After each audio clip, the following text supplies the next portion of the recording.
ఇవాళ మన తొలి వెలుగు ప్రేక్షకులు అందరికీ నమస్తే. నిన్న కాంగ్రెస్ పార్టీలు జోరుగా మీటింగ్ పెట్టారు పట్నంలో. ఏమేం చెప్పారు జర ఒకసారి చూద్దాం. అవునీతారి పెద్ద పేపర్ మొత్తం డబ్బులు ఊరికే రావు ఖాతం గయా. ఈయనదే ఉంది ముచ్చట. లలిత జ్యువెలర్ ఆయన వెనకంగా కూడా ఈయనదే. ఎన్ని పైలు ఇచ్చి పాడేయండు. ఇటు సైడ్ పోదామంటే ఈడ మొత్తం బీజేపీ వాళ్ళదే. 3 పేపర్లు సుత్తా. ఇక 4 పేపర్లు ఏమైనా ఇచ్చినాం చూద్దాం. అమ్మా వాళ్ళు మొగోళ్ళు కాదు ఆడోళ్ళు కాదు. సరే మొగోళ్ళు కాదు ఆడోళ్ళు కాదు. ఓళ్ళు కావచ్చు వీళ్ళు. మల్లికార్జున ఖర్గే అంటున్నాడు, బీజేపీ రాజ్యాంగంలోనే లౌకిక సామ్యవాదం. ఆ పార్టీకి మోదీ షా దమ్ముంటే రాజ్యాంగం నుంచి ఆ 2 పదాలను తొలగించాలి. ఇది నా సవాల్ అంటుండు ఓళ్ళు మల్లికార్జున ఖర్గే గారు అంటుండు. మోడీ సర్కారు పాటిస్తున్న విదేశాంగ విధానం వల్ల దేశం చుట్టూ శత్రువులే ఉన్నారని ధ్వజం. పీఓకేని ఇంకా ఎందుకు లాక్కోవడం లేదని నిలదీత. ఇంకేమంటుండు, ఈసారి సెంచరీ ఒక్కొడుక 100 సీట్లు గెలుస్తాం, మళ్ళీ ప్రభుత్వం ఏర్పాటు చేస్తాం, ఒక్కడి తగ్గిన బాధ్యత నాదే అంటుండు. ఎవరు ముఖ్యమంత్రి రేవంత్ రెడ్డి అంటుండు. ఈ ముచ్చట ఇక గాయనే అంటాడు. ఇంకోళ్ళు అంటారు సెంచరీ కొడతారంటే ఈసారి సెంచరీ కాదు కానీ ఈసారి అయితే 119 ఉన్నట్టున్నాయి. ఇక వచ్చేసారి జనాభా లెక్కల ప్రకారంగా భారత రాజ్యాంగం ప్రకారంగా సీట్లు పెరిగే అవకాశం ఉంది. 150 పైకే పోతట్టున్నది. 150 కొట్టే నష్టం లేదు మాకు. ఇప్పుడు మంచి చేస్తే మంచి చేసిన వాళ్ళకి గెలిపిస్తారు జనాలు. గది అంతే. సెంచరీ సాధిస్తారంట. సెంచరీ సాధించాలి. సెంచరీన్నర హాఫ్ సెంచరీ మీద హాఫ్ సెంచరీ కూడా కొట్టినా బాధలేదు. 100 సీట్లు గెలుస్తాం, మళ్ళీ ప్రభుత్వం ఏర్పాటు చేస్తాం, ఒక్కడి దగ్గర నాదే బాధ్యత. 3 ఏళ్ల ముందే నేను మీ అందరికీ హామీ ఇస్తున్నా. 3 ఏళ్ల ముందుగా హామీ ఇస్తున్నా. తెలంగాణ నుంచి ఈసారి 15 మంది ఎంపీలని ఢిల్లీకి పంపుతాం. పెరగనున్న ఎంపీ ఎమ్మెల్యే సీట్లు కొత్తగా 80 మందికి టికెట్లు, రిజర్వేషన్లతో 60 మంది వరకు మహిళలు అసెంబ్లీలకు, స్థానిక సంస్థల ఎన్నికల్లో కార్యకర్తల గెలుపు బాధ్యత నాదే. ఏడాదిలోనే 60,000 ఉద్యోగాలు ఇచ్చాం.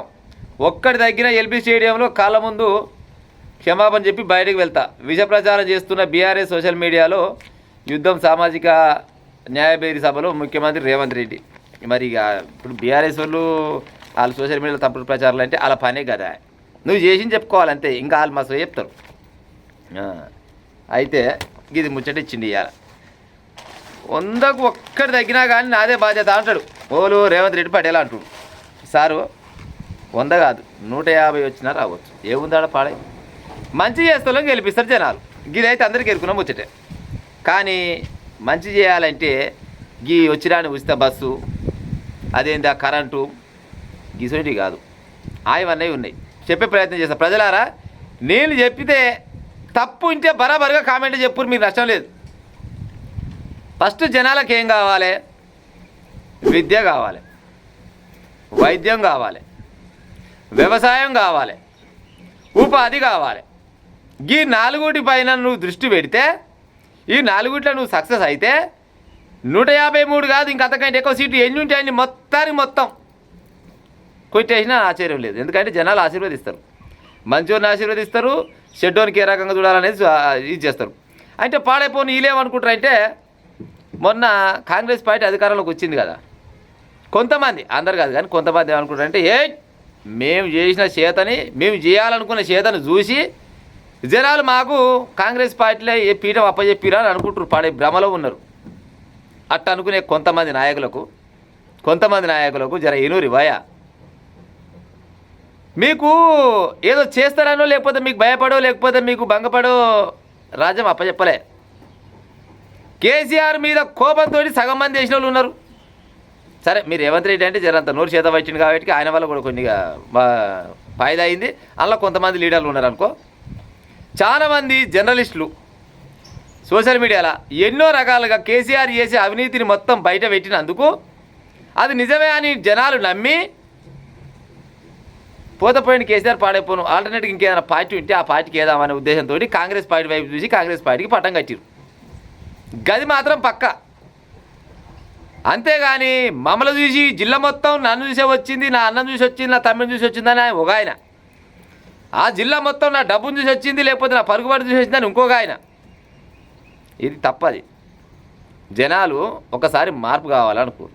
ఇంకోటి ఏమనుకోరంటే, ఈ తెలంగాణ రాష్ట్రాన్ని ఇచ్చింది కాంగ్రెస్ అని చెప్పుకుంటుంది కదా, ఇచ్చిందని కాంగ్రెస్ అని బీఆర్ఎస్లు కూడా చెప్పారు కదా. ఇచ్చిన వాళ్ళకి ఒకసారి అవకాశం ఇచ్చి చూద్దామనే ఆలోచనతోటి కొంతమంది విద్యార్థులు అయితే వాళ్ళు ఒక్కొక్క పరీక్షను 2-3 సార్లు రాసిరు. రాసిన పరీక్ష పేపర్లలో లీక్ అయింది కాబట్టి ఈ దరిద్రులకు ఓటేస్తే గిదే పని ఉన్నట్టుంది. ఒకసారి కాంగ్రెస్కి వేద్దామనే ఉద్దేశంతో కొంతమంది విద్యార్థులు వేసిరు, మేధావులు వేసిరు, ఉద్యోగస్తులు వేసిరు, యువకులు వేసిరు ఉద్యోగాలు వస్తాయేమని, ఏమైనా ఉపాధి దొరుకుతుందేమని. అంతేగాని లీడర్ల చూసి తెలంగాణ రాష్ట్రంలో కాంగ్రెస్ పార్టీ అధికారం వచ్చిందంటే అది 100% తప్పది. అట్టాని మొత్తం లీడర్లు ఉన్నారని కూడా మేము చెప్పం. ఉంటారు మంచి వాళ్ళు ఉంటారు, చెడ్డలు ఉంటారు. కానీ మంచి వాళ్ళ కంటే చెడ్డోళ్ళు ఎక్కువ పాడైపోరు. కానీ ఇక ఏం చేస్తామో గాలిలో కొట్టుకపోయారు, అట్లా బయటపడరు. మీరు ఈసారి 100కు సీటు దగ్గర నన్ను అడుగురని అంటుండగా రేవంత్ రెడ్డి గారు 150 సీట్లు కొట్టి సార్. మాకు వచ్చిన నష్టం వచ్చింది ఏముంది, జనాలకు మంచి చేసిన వాళ్ళు కావాలి. విద్య మీద ఎంత పెట్టినావు నువ్వు? మన ఖర్చు గదే 7% పెట్టినావు, అవునా కాదా? వైద్యం మీద 4% పెట్టిర్రు. మరి ఎట్ట ముందర పడి పాడవుతారు చెప్పురు. ఇక విద్య, వైద్యం, ఉపాధి, వ్యవసాయం వీటి మీద నువ్వు కరెక్ట్గా ఖర్చు పెట్టి కరెక్ట్గా ఫాయిదా ఏది జనాలకు ఫాయిదా అయితే ఏ పార్టీ వచ్చినా కానీ ఇదేం చేయలేరు. అసలుకు కేసీఆర్ ఓడిపోవడానికి కారణమే ఇది. చక్కదాన తెలంగాణ పార్టీ అప్పుడు టీఆర్ఎస్ ఉంటే కదా, టీఆర్ఎస్ పార్టీ ఏర్పాటు అయినాక అధికారంకి వచ్చినాక అనుకూరు జనాలు, అబ్బా కేసీఆర్ అసలు తోడు పోదే దొరకరా నాయన ఫస్ట్ 5 ఏళ్ళు అనుకోడు. కానీ 7 ఏళ్ళలో ఉన్న వాళ్ళని పట్టుకొచ్చిండు, కొడుకుని బిడ్డని ఇంకా సోపతిగాలు లాలుగాళ్ళు అత్తగాళ్ళు అందరూ తీసుకొచ్చి పార్టీలో జమ చేసిండు. కాదు పార్టీలు మొత్తం 4 రూపాయలు కూడా చేసిండు, అవునా కాదా ప్రజలారా? నిజంగా కేసీఆర్ తన ఆలోచన ప్రకారంగా రాజ్యం వెళ్తే వచ్చినాము ఇంకా 2 సార్లు, 2 సార్లకే పెద్దలాదికి వచ్చిరి. ఏడ అవపడ్డ భూములు 4 గద్దలో లాలిరి, మొత్తం 7 కాడికి ఆగం చేసిరి. వాళ్ళు భూములు గుంజుకుంటున్నారు, ఉద్యోగాలు ఇస్తలేరు. ఒక్క ఇందిరా మిల్లు ఇవ్వపాయ, ఒక్క ఇందిరా మిల్లు అని ఇప్పుడు ఇందిరా మిల్లు కానీ ఒక్క పేదోనికి ఇల్లు కట్టి ఇవ్వపాయ, ఉద్యోగాలు ఇవ్వపాయ అనే ఉద్దేశంతో మీరు వస్తే ఏమన్నా ఇస్తారేమో అనే ఉద్దేశంతో మీకు అధికారం ఇచ్చిర్రు. గీది అయితే పక్క. ఇవాళ చెప్తాడు మల్లికార్జున ఖర్గే చెప్పినా, రేవంత్ రెడ్డి చెప్పినా, ఎవరు చెప్పినా కానీ జనాలకు మంచి చేసి రేపన్నారు రాడి అంటే ఏమనుకుంటారు కాంగ్రెస్ పార్టీలో ఉన్న వాళ్ళు. నిన్న మీటింగ్ పెట్టిరు కదా, దాని ఉద్దేశం ఏంటంటే రేపు స్థానిక సంస్థలలో ఎన్నికలు అయితే ఉన్నాయి, వీటిలలో మనం కొట్టాలి. సరే ఎవరి స్వార్థం వాళ్ళకు ఉంటుంది, దానికి మనం ఏం కాదంటాం. కానీ జనాలు కూడా కొన్ని కనిపెడుతుంటారు. తీరే ఎలక్షన్ల ముందుకు వచ్చినాక వరాలు కురిపిస్తే ఈ కాలంలో ఇన్నటోళ్ళు అయితే లేరు. అంతకంటే ముందే మీరు పథకాలైనా కానీ అభివృద్ధి పనులైనా కానీ చేస్తూరు, అభివృద్ధి పథకాలైనా చేస్తూరు, పనులైనా చేస్తుంటే వీళ్ళని ఆశీర్వదించాలని జనాలు అనుకుంటారు. కానీ తీరా రేపు ఎలక్షన్లు వింటే ఇయ్యాలనో ఇంకొక ఏది 4 రోజుల ముందో 15 రోజుల ముందో గీపిస్తామంటే నమ్మకాలం అయితే లేదు. వెనకటి లెక్క లేరు జనాలు, వాళ్ళు కూడా అప్డేట్ చాలా అయ్యారు, అవునా కాదా ప్రజలారా? మీటింగ్ పెట్టి ఎల్బీ స్టేడియంలో తల్లి జోరుగా చెప్తా ఉన్నారు ముచ్చట. సరే ఒవ్వరి రాజకీయం వాళ్ళు చేసుకోవచ్చు. కానీ ఇంకోటి గీడియం ఇచ్చిరంటే క్రమశిక్షణకు మారు పేరు రోషయ్య. మాజీ సీఎం జయంత్ సభలో మంత్రులు దుద్దిల్లా, జూపల్లి, పొన్నం, రోషయ్య కాంస్య విగ్రహాన్ని ఆవిష్కరించిన ఖర్గే. సరే నాకు తెలిసి అడుగుతున్నావు తెలియకడుతున్నావు కానీ ఇప్పుడు రోషయ్యవా నువ్వు గోషయ్యవా తెలంగాణకి ముట్టి పూసేయవో ఎన్ను పూసేయవో అని పాట పాడి రాయాల. ఏమెక్కడికి వాడొచ్చాయాల రోషయ్య మీదగా పాట? తెలంగాణ ప్రజలారా ఏమెక్కడికి వాడొచ్చుగా పాట రాయాల అంటే ఈ తెలంగాణకు రోషయ్య కూడా ఆ రోజు వ్యతిరేకంగానే పనిచేసిండు, అవునా కాదా? మరి తెలంగాణకు వ్యతిరేకంగా పనిచేసిన రోషయ్యని తీసుకొచ్చి తెలంగాణలో పెట్టడం ఏది? మరి ఆంధ్రప్రదేశ్లో పెట్టుకోవచ్చు కదా. అంటే కొంతమంది అనుకుంటారు అంతకన్నా ముందు ఉన్న వాళ్ళు ఉన్నాయి కదా, మరి ఆలయం ఎందుకు పెడుతున్నారు అని కొంతమంది అనొచ్చు. కానీ తెలంగాణ రాకముందు పెట్టుకున్న వాళ్ళు ఉన్నారు. ఒకవేళ తెలంగాణ వచ్చినా కూడా కొంతమంది విగ్రహాలు పెడితే వాళ్ళకి ఏమీ సపోర్ట్ చేస్తున్నాం.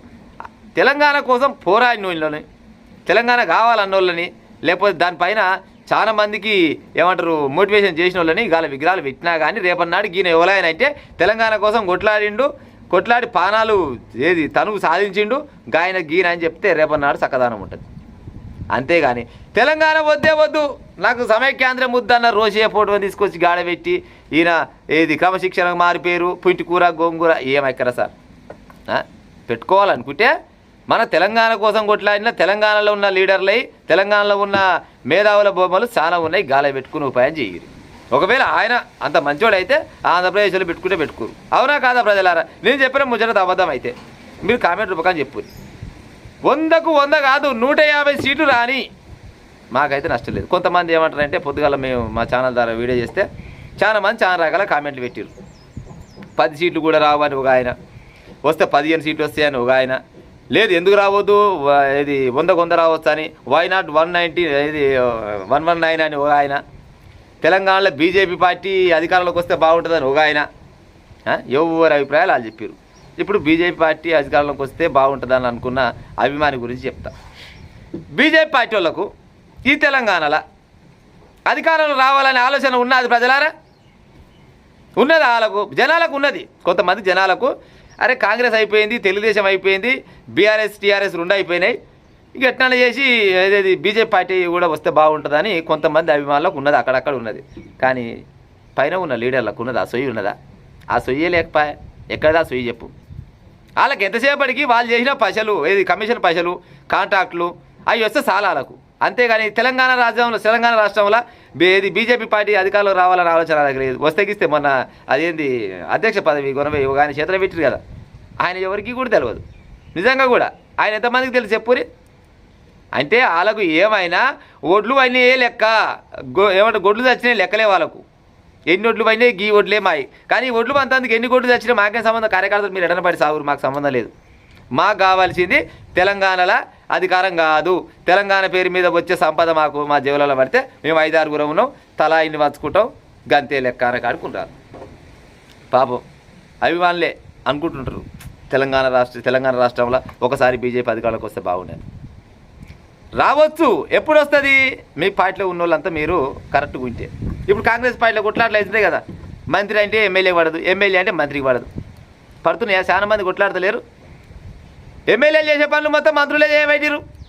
ఏడుకన్నా ఎమ్మెల్యే వస్తున్నాయంటే అంతకన్నా ముందు మంత్రి కూడా ఉండనుకో, ఇక ఎమ్మెల్యేని వార్డు మెంబర్ల కంటే ఈనంగా చూస్తుంటారు ఒక్కొక్క మంత్రి. ఎందుకంటే ఈ జిల్లా మొత్తం నేను గెలిపించిన, ఇక ఆఫ్టర్కి ఎమ్మెల్యే ఎంత, ఎమ్మెల్యే కథ ఎంత, ఏం ఎమ్మెల్యే నువ్వు నన్ను కాదని చేస్తావా పని అని కాడికి లేదా? చిన్న పనులుంటే కూడా మినిస్టర్ కాడికి పోయి చేయించుకుంటారు కొంతమంది మొదవర్లు. అదేంటంటే ఎమ్మెల్యే ఫోన్ చేసి అరే పలానోడు వచ్చిండు మనోడు చూసుకోపో అంటే ఎమ్మెల్యే సపోర్ట్ చేస్తారా? ఆయన మినిస్టరా, ఈయన ఎమ్మెల్యే. అదేంటంటే మొత్తం గెలిపించింది నీళ్ళ కాలం వచ్చింది, అవునా కాదా? అందుకోసమనే కాంగ్రెస్ పార్టీలో ఉన్న కొట్లాటలు గట్ల ఉన్నాయి. బీఆర్ఎస్ పార్టీ అంటావా, బీఆర్ఎస్ పార్టీలో ఇక అది దాన్ని ముచ్చట పెట్టుకొని కూడా దానికి ఇక అది రాదు సాగుతుంది కానీ ఇక అయిపోయింది బీఆర్ఎస్ పార్టీ పని అయిపోయింది. ఎందుకంటే వాస్తవానికి ముసలాయన చాలా కష్టపడి ఏదో తెలివి చేస్తే పోషమ్మ కూడా పెడితే మాషమ్మ మాయం చేసి అని ముసలాయన కూడా పెట్టాడు, కొడుకులు బిడ్డ కలిసి ఆగం చేసిరు, అల్లుడు కలిసి ఆగం చేసిరు. ఇక బీజేపీ పార్టీకి వస్తే ఇక నిన్ననే రాజాసింగ్ అయితే రాజీనామా చేసిండు, అవునా కాదా? ఇక వాళ్ళ కొత్త ఆయన తీసుకొచ్చి అధ్యక్షం చేసిరు. ఇక ఆయన ఎక్కనో ఈయన ఎక్కనో పత్తకలేదు. ఏదన్నా కొత్తగా పార్టీ వస్తే ఈ తెలంగాణ రాష్ట్రంలో ఏదైనా కొత్త పార్టీ వచ్చింది అనుకో, వస్తే ఎవరైనా ముందర పడే ఛాన్సెస్ అయితే ఉంటుండొచ్చు ఉంటే. ఎందుకంటే రాగానే అధికారం వచ్చినా రాకున్నా ఒకవేళ అదృష్టం బాగుంటే వస్తే రావచ్చు. ఆయమన్న పిల్లగాడు పార్టీ పెట్టినట్టు ఎందుకు రాడు. కానీ తెలంగాణ రాష్ట్రంలో కొత్త పార్టీ వస్తే జనాలు ఆశీర్వదించడానికి మాత్రం రెడీగానే ఉన్నారు. ప్రజలారా నేను చెప్పిన ముచ్చట ఏమైనా తప్పు ఉంటే మీరు కామెంట్ రూపకంగా చెప్పి ఉంటా మరిగా.